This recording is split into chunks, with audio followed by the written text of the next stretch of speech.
এই মুজিব মেলা এখন ডাস্টবিন মেলায় পরিণত হয়েছে। এরকম একটা ডাস্টবিন প্রত্যন্ত অঞ্চলে ছড়িয়ে যাক। আপনারা দলে বলে আমার মতো থুতু ফেলেন। ঢাকা শহরের প্রত্যেকটা জায়গায় ডাস্টবিনে এনার ছবি থাকা উচিত। আমি 90s এর কিড, তো বাংলা বইমেলা বা বাংলা একাডেমির এই পুকুর পাড় বা এই বইমেলার কালচারটা আমি পুরোপুরি আমার জেনারেশনের সাথে অনেক ওতপ্রোতভাবে জড়িত। হুমায়ুন আহমেদ বলেন, ইমরুল হক মিলন বলেন, ওই সময় 90 দশকের গেট টুগেদার বলেন, গণজাগরণ বলেন, মানুষের আর্ট অ্যান্ড কালচারের কেন্দ্রবিন্দু ছিল সারা বছর মানুষ অপেক্ষা করতে এই বাংলা একাডেমির বইমেলা। বিগত এই 16-17 বছর ছিল এটা কিন্তু মুজিব মেলা, আমি নিজে জানি, আপনারাও জানেন। তো বইমেলার যে এথিক্স, যেই মানে যেই মোটোটা, সেটা কিন্তু শেষ হয়ে গেছিল না।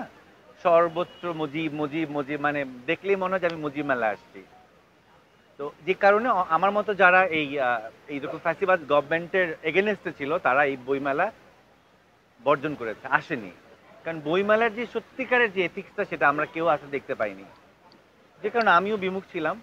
আর যেহেতু এই জুলাইকে ধারণ করি আমি আমার রক্তে, আমার মেধায়, আমার মননে, আমার শিরা উপশিরাতে, তো যে কারণে আমার কাছে মনে হয়েছে অন্তত এই প্রথম বাংলা একাডেমির বইমেলা মুজিব মেলা থাকবে না।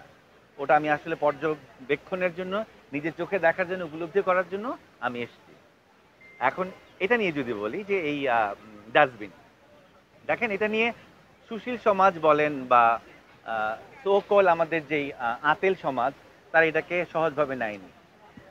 দেখেন ভালোবাসার অনেক প্রকাশ আছে, আছে না?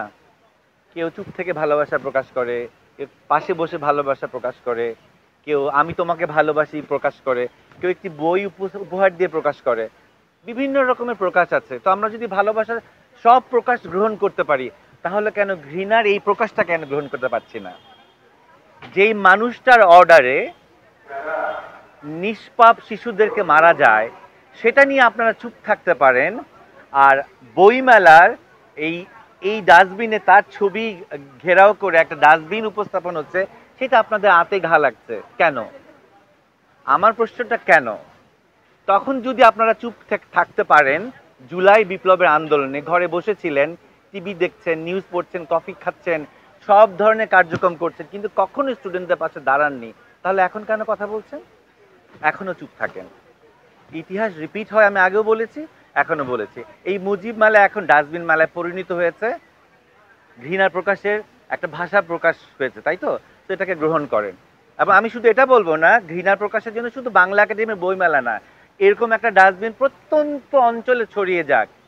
ঢাকা সিটি কর্পোরেশনের প্রত্যেকটা পাবলিক টয়লেটে এটার অবস্থান হোক, যে কোনো গণশৌচাগারে এটার অবস্থান হোক, যে কোনো সিঁড়িতে, মেট্রো রেল, সবখানেই যে ঘৃণারও প্রকাশ ভঙ্গি বিভিন্ন রকমের থাকতে পারে, এরকম একটা উদাহরণ থাকতে পারে। আমি মনে করি এটা দিয়ে শুরু হোক, এবং এটাকে আমি অবশ্যই সাধুবাদ জানাই। আমি তো টিস্যু নিয়ে আসিনি, কারণ টিস্যুটা আমার কাছে খুব ফেব্রিকেটেড মনে হয়। তাতে আয়োজন করে টিস্যু ফেলার কিছু নাই। আমাদের শরীরেই অনেক রকম বায়ু বর্জ্য থাকে। আমি তো এখন সভ্যতার কারণে এখানে তো আমি পুপু করতে পারি না, পিপি করতে পারবো না। সো থুতুটা যেখানে সেখানে ফেলা উচিত না। আমরা ছোটবেলায় দেখেছি, ওয়ালে দেখেছি, যেখানে সেখানে থুতু ফেলবেন না। অ্যাটলিস্ট ঢাকা শহরে এখন অ্যাটলিস্ট থুতু ফেলার একটা জায়গা হয়েছে। তো আপনারা দলে বলে আমার মতো থুতু ফেলেন। আমি তো ডাস্টবিন নিয়ে ঘুরতে পারবো না, রাইট? তো ডাস্টবিনটাই আমি ধারণ করেছি আমার বডিতে। কেউ যদি এখানে থুতু মাল ফেলতে পারেন, আমি আই ডোন্ট মাইন্ড, বিকজ থুতুটা আমাকে ফেলছেন না, এটা প্রতীক অর্থে শেখ হাসিনাকে ফেলছেন, রাইট? উদ্যোগ নেন এবং জনগণকে বলি, বা যারা যারা স্টল প্যাভিলিয়ন দিচ্ছেন তারাও করেন, অসুবিধা নাই। আমি তো বলেছি শুধু বাংলা একাডেমি নয়, ঢাকা শহরের প্রত্যেকটা জায়গায় ডাস্টবিনে এনার ছবি থাকা উচিত। এনার না, আমি আসলে আমি গালি দিতে পারি না, আমার মুখ দিয়ে গালি আসে না। মানে আমি যত ধরনের গালি আছে সব ধরনের গালি লিখে দেন না। আমি তো প্রথমেই বললাম, দেখেন আসলে এটা তো একটা প্রতীকী। আমি তো শিওর যে বাংলাদেশের প্রত্যেকটা মানুষের, জনগণের হৃদয়ে এমন একটা ডাস্টবিন অবস্থান করছে, এবং এটা সারা জীবন করবে। আমার সন্তান যায়নি বলেই যে আমি তাকে ভালোবাসবো, এটা কোনো কারণ নাই।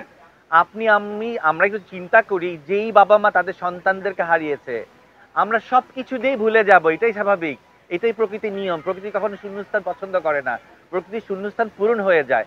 কিন্তু কোনো বাবা মার সন্তানের বুক যে খালি হয়েছে, সেটা কখনোই পূরণ হবে? কখনোই পূরণ হবে? হবে না। তো ওটা যদি আপনারা ফিল করেন, তাহলে কখনোই এরকম ফ্যাসিবাদ সরকারকে আপনারা ওদের ফেভারে একটা কথা বলবেন না, না জনগণ, না গণমাধ্যম, না আপনারা, না আমরা। না আমরা এই জুলাইকে ধারণ করে তারা কেউ না।